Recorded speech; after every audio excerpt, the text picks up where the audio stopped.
They lost to the Wizards. Everything's on the table.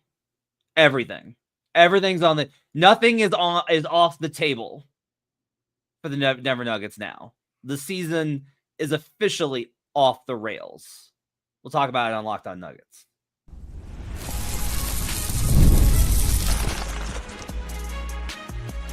You are Locked On Nuggets, your daily Denver Nuggets podcast. Part of the Locked On Podcast Network, your team every day. Welcome to Locked On Nuggets, your daily Denver Nuggets podcast, part of the Locked On Podcast Network, your team every day. Thanks for joining us and making us part of your day. Appreciate you guys being with us Monday through Friday. This is a special Saturday bonus edition after the Nuggets lost to the Washington Wizards despite a career-high 56 from Nikola Jokic. Good God. What has happened to this team? We will talk about it. My name is Matt Moore, senior NBA writer for the Action Network. I'm also the writer of the Denver Dig. You can catch Ryan Blackburn at Mile High Sports and on the Pickaxe and Roll podcast.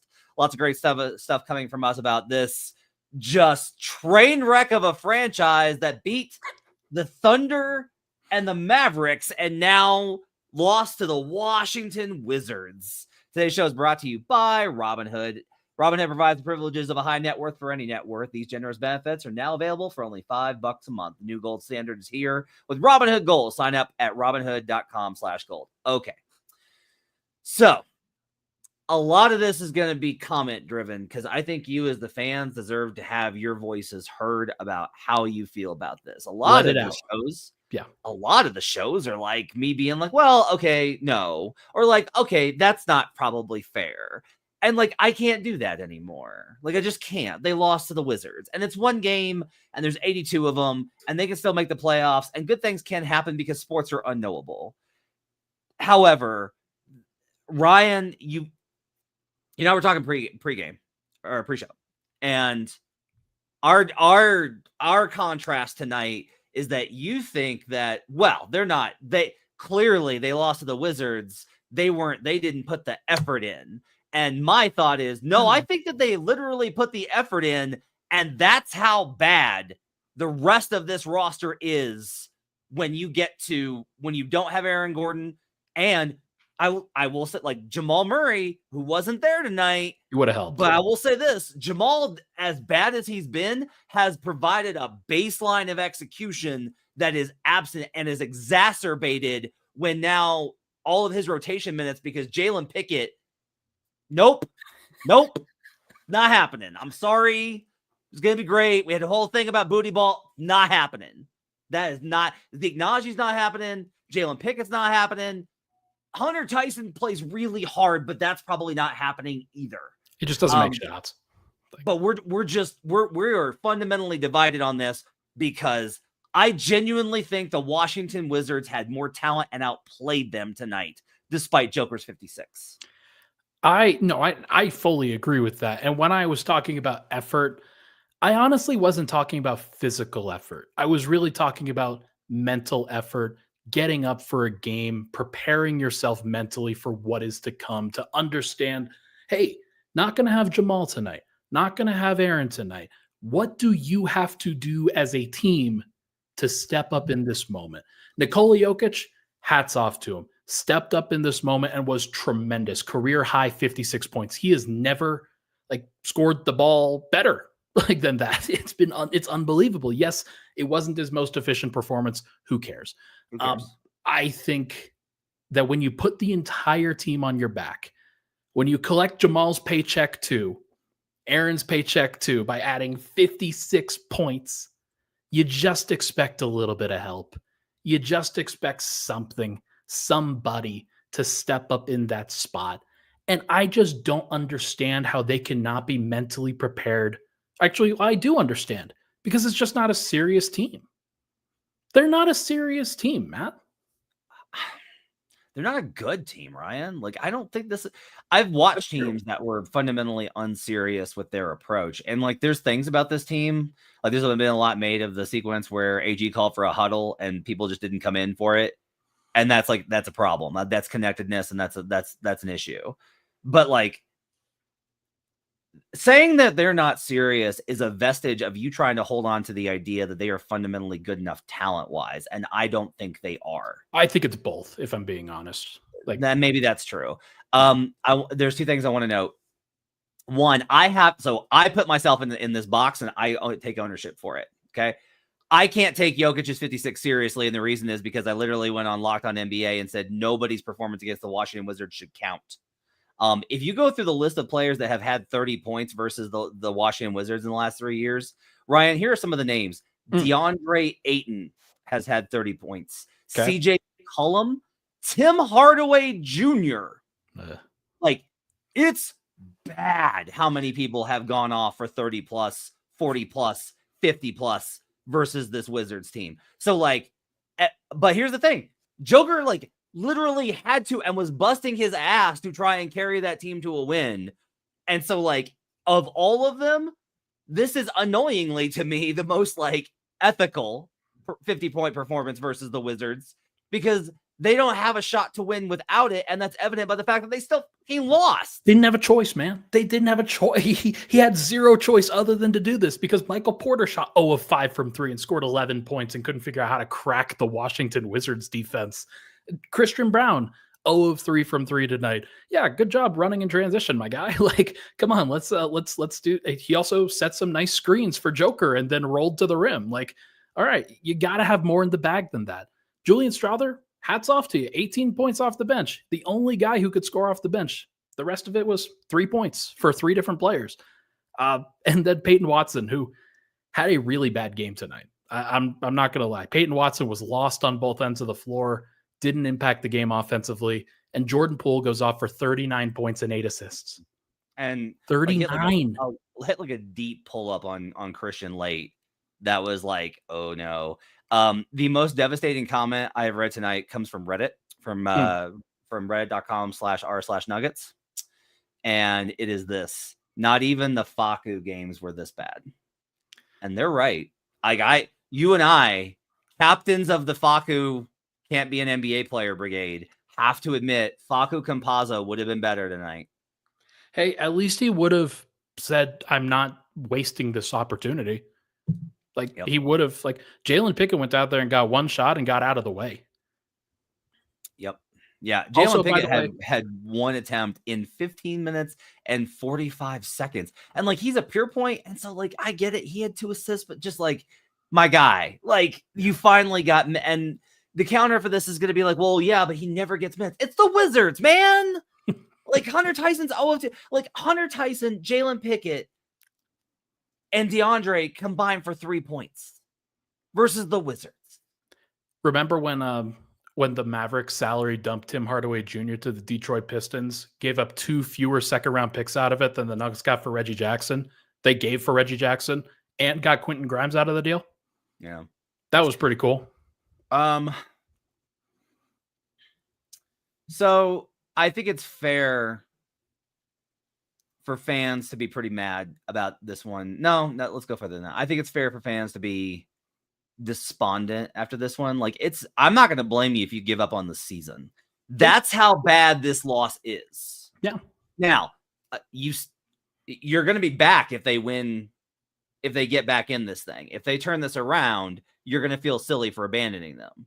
So I'll just say that is like, this is part of it, is like, you got to judge like whether or not you want to bail on the team that you love and that you want to support and that you want to be like, there's a certain amount of like faithfulness, I think, in fandom. So like, I get it, but like, I'm not going to blame anybody for how they react to this loss. I'm not going to blame anybody that wants Malone fired. I'm not going to blame anybody that wants Calvin Booth fired. I'm not going to blame anybody that wants Michael traded. I'm not going to blame anybody that there's nothing else for them to do, but like that, those are the options on the table. Send Jamal right? home. Like, I mean, okay. That is one thing I will say here is like, look, Jamal's been a disappointment. Jamal's been a chemistry problem. And like Mara has talked about that on DMVR. You can go listen to his comments about that. I think all of that's completely fair. And I think it's important to be critical of Jamal Murray. And just because he has not been the most gracious person towards me in media interactions doesn't mean that I'm not going to criticize him or overcompensate. I'm always trying to like balance that line, right? Yeah. What I will say is like, it's weird to me to after they lose to the Wizards for people to be like Jamal, blah blah blah. I'm like, he didn't play. He wasn't a part of this particular. He wasn't part of this. He's been a part of other messes, but Jamal's part. Now, Jamal's the reason, not the reason. Jamal's a big reason why. Because if the Nuggets had had a fine season up till now, we'd just be like, well, that was weird, and move on. You would not. You would still call it despicable because you have unrealistic expectations. I have championship expectations, Matt. Like, that should not be hard. Champions have lost to these types of teams before.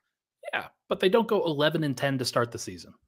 So, okay, so there's the thing, right? But it's not about this game to the Wizards. But that's my point here. It's just like, if it, like, Jamal sets everybody up for them to be this frustrated at this loss. Yeah. But Jamal specifically was not present for this loss. No, fair. Robert Rodarte says, I'm going to keep watching for Jokic, privileged to watch him play.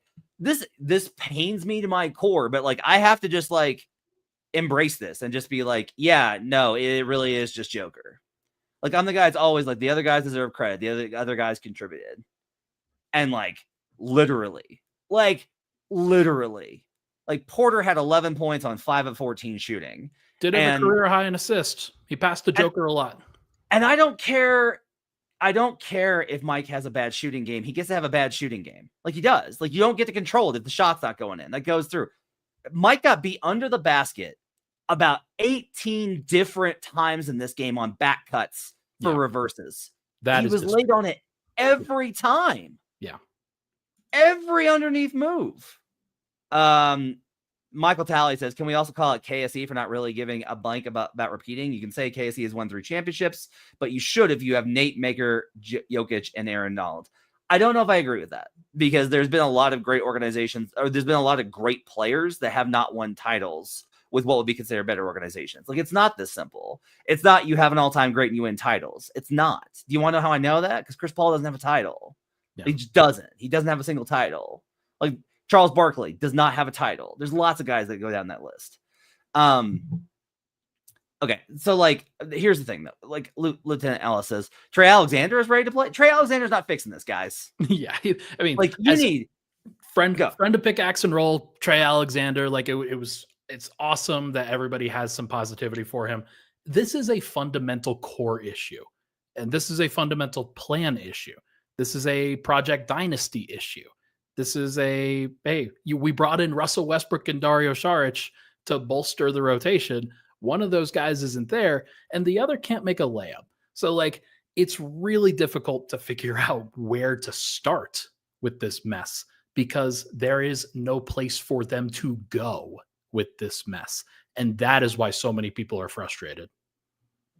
Robert Rodarte says you always go easy on Murray. I go easy on Murray when everyone else goes super hard, and I've gone extremely hard on Murray when everyone else went easy on him. Like, that's believe me, folks. Matt, if you think that Matt has gone easy on Murray, believe me, holy cow, he has not gone easy on Murray. We're doing the Jay Huff thing again, guys. I'm begging you, don't do this. I'm begging you not to do this. It's not going to work out well for you. You want to fire Malone? Fine. Find a better reason than Jay Huff, please. There's a lot of players that have left organizations and been better somewhere else, and then everybody has kind of buyer's remorse on that. Jay Huff, I would just tell you, like, Jay Huff did not belong on the floor versus the Boston Celtics tonight. I watched that entire game. Like, do not start with me. Yeah. Like, Vic, make a trade for Poole. The series. That's great. Yeah, that's you know dynamite, Vic. At this point, hey, he's been playing better than Jamal. So, like, let's see if they can't trade Jamal. We're gonna take a break. We'll come back and we'll just rant more about this abomination of a performance. And we'll look. It's time. We're just gonna ask this question. You have to do.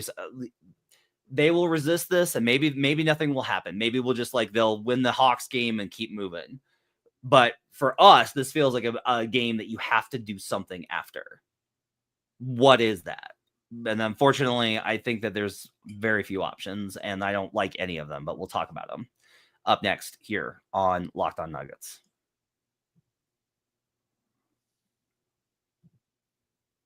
Today's show is brought to you by Robinhood.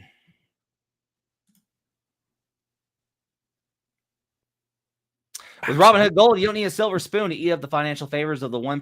Robinhood Gold allows others to get the rates and perks usually reserved for the high society. Now, the resourceful individual with Robinhood Gold can earn the very liberal rates of 4.25% APY on uninvested cash and be rewarded with a handsome 3% retirement boost on IRA account contributions. Robinhood Gold provides the privileges of a high net worth for any net worth. These generous benefits are now available for only $5 a month. The new gold standard is here with Robinhood Gold. Sign up at robinhood.com/gold. Terms apply. For product-specific disclosures, visit robinhood.com/gold. Investing involves risk. Rate may change. Gold membership is offered by Robinhood Gold LLC. We'll be right back on Locked On Nuggets. Oh, I was. Okay. All right. Let's rant, baby. Let's go. Ken Patterson, why are we not talking about the toxic Booth Malone relationship that's destroying this team? We've talked about all the time. Like, don't act like this has not been a thing that we've talked about. We've talked about it very openly. Just we aren't talking about it on your schedule. So I think here's the thing. Booth is always going to feel that his guys could work if they were given the right opportunity and the right development plan. Now, I would counter with, hey, if you had a better setup for the gold, which is more of a ownership question, but if you had more investment in the gold, those guys could be on more of a long-term plan.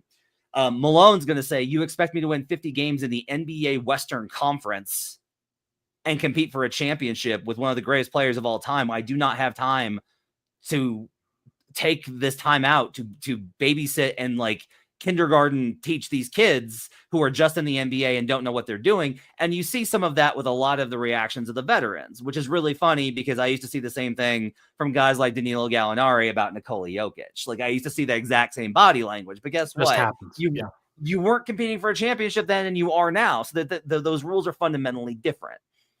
If you want to back Booth here, you have to believe that Pickett, Hunter Tyson, Julian Strother, Peyton Watson, those four guys. He gets credit for Christian. He already won on that.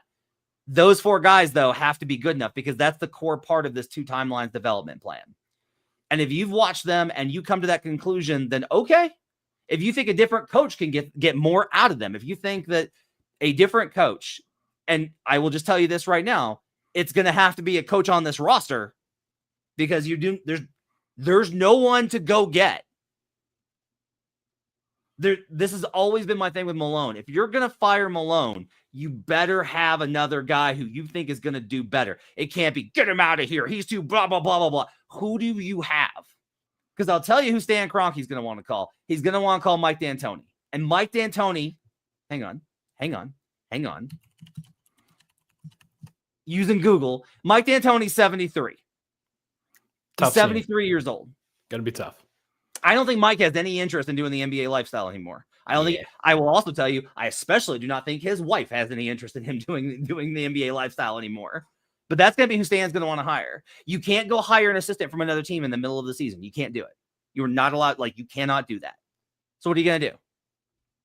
Is it just you fire Malone and David Adelman takes over? Okay. I'm willing to listen to that.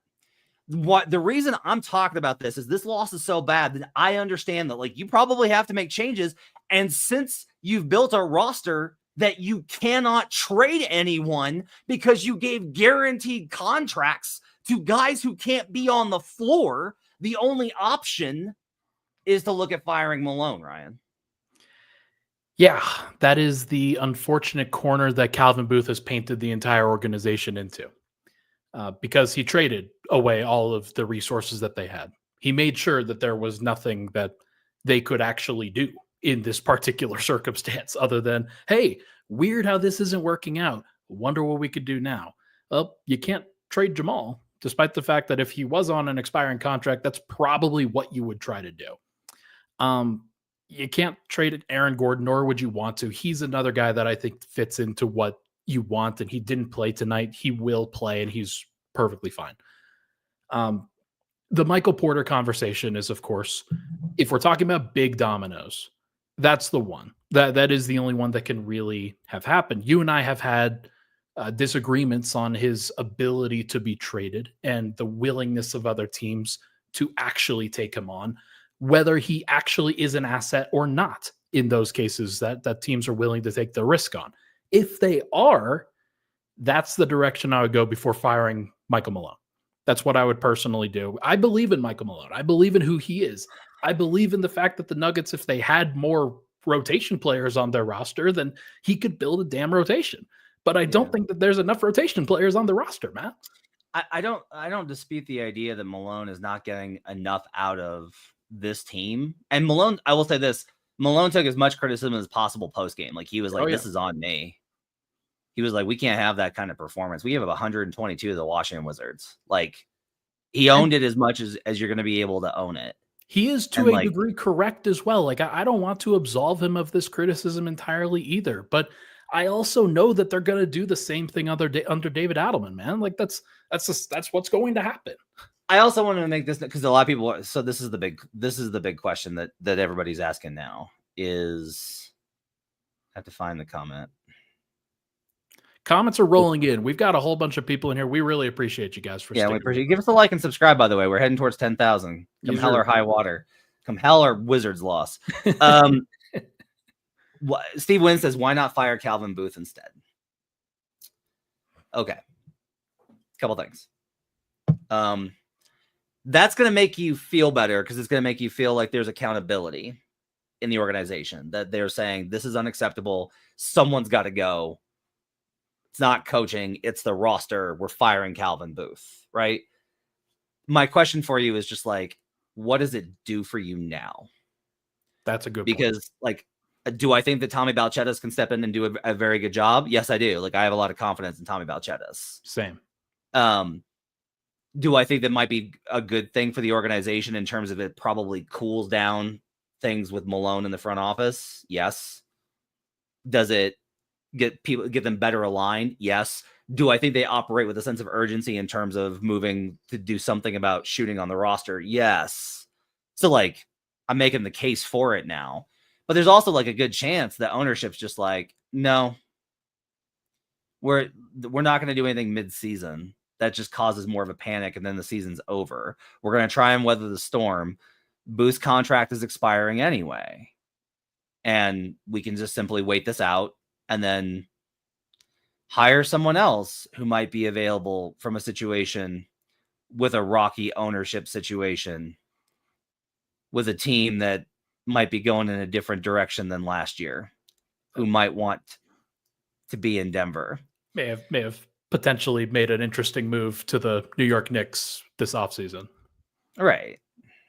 I want to be very clear. Like, there's not inside that Tim Connelly wants back or anything like that. I'm just saying, like, wouldn't shock me if fences were mended. However,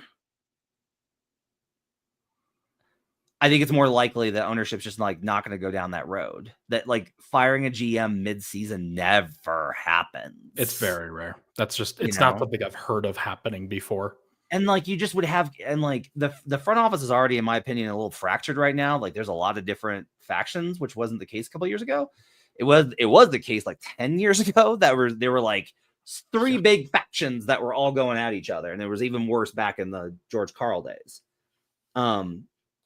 Now it's pretty top down. And so you risk a little bit of chaos and confusion when it's already a tough season, and you're putting the players in it takes the players from a bad situation to worse. And if you're like, how can this be worse? They lost to the Wizards, but they're also 11-10, right? They're not, because like I've said pretty repeatedly, like, oh, if Malone starts out 4-12, then he's done. But they didn't start out 4-12, right? They're 11-10. And they're still in position to do the things that they want to do this season. And until that's no longer the case, I just don't think that ownership is going to really seriously examine those kind of changes. Would you consider a change to the starting lineup?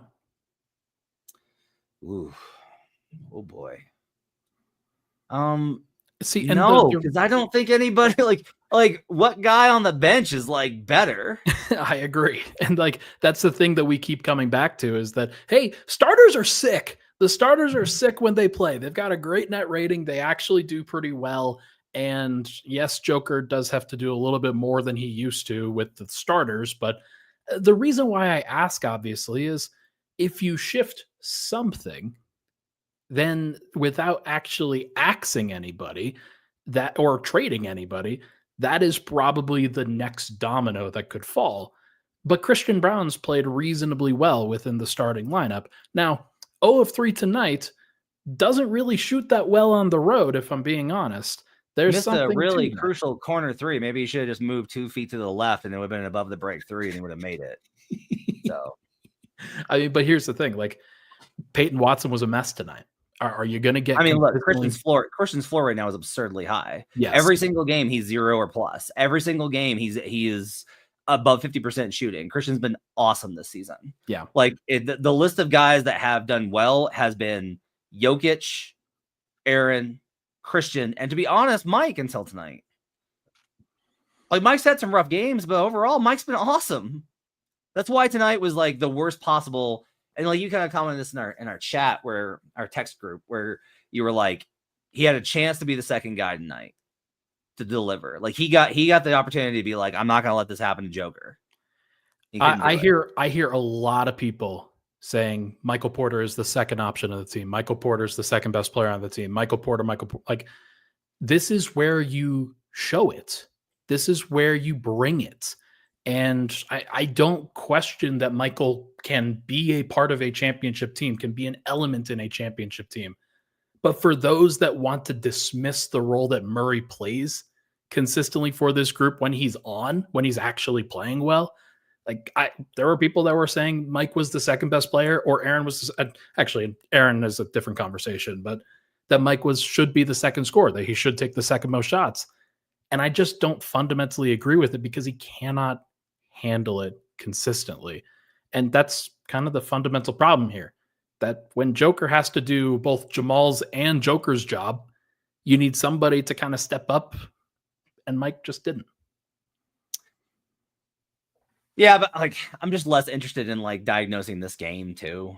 Yeah. Right. Where it's like the fact that Mike didn't step up here is unfortunate, but it's like if you went into a season with Mike as the number 2 option next to Joker, do you think that if you had, let's say that let's go back in time and let's say you had not given Jamal the extension. And after a rough start, you had been like, we just need better defense and like we just need, because that's my thing. And I'm sorry to be this guy, but it's how I feel. And I think that most people now agree with me. Guess what you need? You need more veterans. Justin Holiday would help immeasurably. Justin's not in the league. Yeah. He's working out at Aaron Gordon's gym right now. And like he would just help so much. So like the fact that this team does not employ Dennis Smith Jr. is insane. Markelle Fultz. Dennis Smith Jr. more than Markelle Fultz. But like I want good things for Markelle. The Sixers ruined him. It's not his fault. But like you just need veterans, right? So if you had not given Jamal the extension, you got into the season and been like, look, we couldn't agree on an extension. He's not in a good place. We think he needs a fresh start. Yeah. We'll take role players. And you slid Mike into the number 2 scorer role, and it was Joker with a number 2 scorer in MPJ and a number 2 defender and playmaker connector in Aaron. Honestly, I'd be like, yeah, you could probably make that work with a good enough, like a good enough 1, 2, 3, 4 through 9. Yeah, you can make that work, right? The problem is they don't have that either. Like I legitimately think that like this is a lot of it is they are a top heavy team where the top isn't. It's tough because you want to say the top's good enough because they're so good together, but it's just like they have to be so fundamentally way better without Nikola. Like they have to have enough guys that it's just like, yeah, no, your drop off from play from Joker is otherworldly to like pretty good, like a decent bench, not great, just fine. Michael Porter, for what it's worth, his season high so far this year is 26. For points. He's had a few games with 24. Like, there is some consistency there in terms of, yeah, when you get the shots, you're going to get up into the mid 20s, but there's just no explosiveness from the team right now outside of Joker. And that's the 3-point conversation is also a thing. Well, yeah, let's talk about that. This is a good point from Vincent, though. You can't have it both ways, he says. You can't say, Mike, do your job, and then say, why can't you be the number 2? They coached it out of him. Vincent's not wrong. Yeah. Like they never, I yelled about this for years, but them not giving him touches in the high post and just being like, hey, triple threat, go to work. Just learn to get to your spots and your shots. Go cook a little bit. And if you make mistakes, that's fine. Like our offense is garbage without Joker anyway. They never did that. And like, I agree. That's on coaching. Coaching wanted him a one-dimensional player. Yeah. They wanted him to be a one-dimensional, because if you simplified everything, it lowered the mistakes. And then when you had a low mistake team around Joker, you win most of the time. And they did. Like, and they did, and they won the title. That's the thing people have trouble parsing, because this formula did win or something close to it. But the fact is that the individual elements have not brought it this year. When you don't have a Jamal at the level that he needs to be, that's a problem. And like, the other thing is Calvin Booth replaced Kentavious Caldwell-Pope with nobody. He elevated Christian Brown. He added a backup center in Dario Saric. He replaced Reggie Jackson with Russell Westbrook. He didn't actually replace KCP. And that lack of talent is where they are really struggling right now. And that's why they should have given him the contract in the end and just found a way. So talent, I think, I think there's like two tiers here. Okay. Mm-hmm. They struggle with talent at spots 9 through 12. I would go higher than that personally. Okay, so let's break it down. Russ is talented enough. Like, dude, like Russ has been really good with the starters. I just don't. I don't think that that's going to continue. I know you don't like him, but like you got to give him some credit for what he's brought this season. Okay. Fine. Like I know you don't like his starters, but like he hasn't been. He's not an untalented player. No, okay, that is fair. I think about the shooting struggles.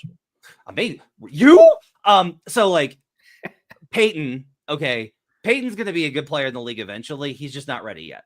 Not ready yet. He's just not. And like Robert Rodarte's comment here is really good. Booth thought Watson could replace Bruce Brown, but Brown's a veteran with better decision-making skills. Yep, he's got it. 100% nailed it. Like, absolutely. Julian, I think tonight is like a good example of this. Is like all the stuff offensively from Julian is what I keep talking about. Where I'm like, no. Like, there's a good player in there. Julian's gonna be a rotation player in the NBA. It's important. He may never be a starter, but he may be a starter at some point, and I think eventually he could be a player in the NBA. Like, I think the defensive stuff, I really very seriously am just like, yes, he's horrible now. Yes, he's a major, and like all the research I've done, which again, there's a little bit of that over at Denver Dig. Like a lot of the research points to Julian as like the problem, and what it basically comes down to is like the floor is just high enough. When you get past the starters and you get to Russ and Peyton, it's just high enough with those 7, with Aaron playing backup 5 for you to survive. But when you add Julian, it dips underwater. And then when you add Saric, it goes further underwater. And then when you add Zeke, it plunges to the bottom of the deepest trenches in existence. And he's the 5th highest player on the team. It's unfathomable. Like there was I don't know how legitimate it was, but there was a report that came out today from some newsbreaker that aggregates stuff about, hey, Nuggets were willing to add their 2031 first-round pick in order to get off of Zeke Naji's contract. And I just, like, Swipa called me, and he's like, did you see this? And I started laughing when I read it, because just how badly could it have possibly gone? Yeah. Like, but I will say, if they don't fire Malone, because it's the only real drastic change you can make right now, and I want to be very clear, I'm not advocating for that. I'm not going to blame a single Nuggets fan that's just like, fire everybody tonight. Yeah, I don't blame you, but that's not the position I'm going to take. I'm just like, I don't know. If you give a man an actual NBA roster, they're probably not in this situation. They did, and it worked. Yeah. I just, and that what Ryan points to is really like, that's tough for me, where I'm like, yeah, but you gave him an NBA roster and they won a championship. Like they won your only title and he won it with an NBA rotation. But if you're not going to do that, and we know that they can't trade all these other pieces, Ryan's going to hang on to the idea someone's going to be like, ooh, a one-dimensional can't defend guy with 3 back surgeries. What if he worked out for us? Yeah, exactly. Right. Ryan's going to hold on to that, and that's fine. And maybe Ryan will be right. And if he is, I will come on the show and be like, Ryan, you were absolutely right and are a genius. But if that's not the case, honestly, I'm serious, Ryan. This is where they got to get to. It is time to start powering down to clear flexibility for this summer. It is trading. It's trading Zeke Naji to get the money off the books. And people are going to be like, that's just saving the Kroenkes money. No, it's about like trying to put yourself in a financial and flexibility position for you to be able to make the kind of changes you need to this summer more easily and try and acquire picks through hell or high water, buy some second round picks this summer. Like those are the kind of things that you're going to have to start looking for, because if you are at the point of just being like, and I don't think they'll get here, because you can't look at, they're 23 games in, 21 games in. You can't get to 21 games in, even after a loss to the Wizards, which is pretty close. But even after a loss to the Wizards, you can't give up on the season when you have Nikola Jokic. You just can't. Did you happen to check out Nikola Jokic's post-game comments tonight? I saw Joker suggest that people need to be benched and that they need to like take away their pay, that there need to be consequences. Yeah, so this is the direct quote. Nikola Jokic, this is from Bennett Durando over at the Post. On what the Nuggets need to see in the next few games. Quote, a reaction. In my country where I'm coming from, after this kind of stretch, you're going to get a paycheck that is a little bit less than you are worth. So maybe that's what we need to do. Maybe a little motivation that way. Laughing while he started to say that. But then he added, quote, what's the name of it? Being benched? Being on the bench? I think that's really good motivation too. Who are you talking about? Can't be Christian. Can't be Christian. That is a great question. It's probably not Christian. It could be Peyton. It could be Mike. It's probably not Russ. Jalen doesn't play, so like it's not him. Like, I just want to be like, you know, he was asked about the 3-point thing, and he was like, I honestly don't know. He laughed. It was like, I don't know how we're gonna win with this 3-point disparity. Just to keep hammering this point on, because like, there's nothing else I could do. The Nuggets were 5 of 24 tonight from 3-point range. The Wizards were 16 of 41. They took 17 fewer 3-pointers. They made 11 fewer. You are never, ever, ever, ever, ever, ever, ever, ever, ever going to consistently win when this is the model that you're going to every game with. I'm sorry, the math is the way it is, and you can complain about the way that the NBA is, and it shouldn't be this, that, or the other. Fine, it is. So until that changes, you're going to have to adapt to it. They cannot have this 3-point volume. And I'll say this. Malone on Media Day he and Booth spoke separately, which was our first like, but they both did things to try and like do the right thing by the other one, in that Calvin was like, yeah, shooting's a concern, and if we need to address it at the deadline, we will. Well, the deadline looks really soon, but on the same time, Malone was like, no, look, we have shooters. We just got to get them shots. Like that's our job, is to get them shots. And like Malone's not right now. Like Jamal doesn't take enough threes. MPJ does have too tight of a trigger. Their mechanisms are too slow, and everybody's scouted the offense, and they have not built anything new. I talked all this summer about offensive innovation and how important that was going to be, because the league has scouted this stuff so closely, and you're seeing it play out. They need space on their threes, because they do not have the Celtics guys who can fire up contested ones. Like, I think Peyton Pritchard should be so unplayable, Ryan. I know. I think Me too. Should be able to just like pick him apart and tear him into little tiny white bread pieces. They do in the playoffs when they but can. They can't because of how good their help defense is, and how good of a shooter he is to make up for it. Yeah. Like, how good would Peyton Pritchard on this team would be incredible. And he would close over Murray. Yeah. At this point, he would close over Jamal. The last thing I will say. The last thing you as Nuggets fans want is to alienate Nikola Jokic. It's to alienate the player that you will never get again in your life. And the Nuggets are doing their darndest. They're doing what they can at this point to make him as frustrated as he possibly can be. And he's been a soldier through this entire process. He missed 3 games for the birth of his child and came back, and the town was nearly on fire. And then he came back, and he's put up this crazy games over the course of these last 2, 27, 20, and 11, and it was subpar. and now he's 56, 16, and 8. Let me say that again for people. 56, 16, and 8. Against the Wizards. Okay. They started Valanciunas tonight on purpose. I think that the Nuggets are doing their darndest right now to make things really difficult with the best player that they've ever had and will ever have. And it is on them. I don't care what they do at this point. It could be firing people.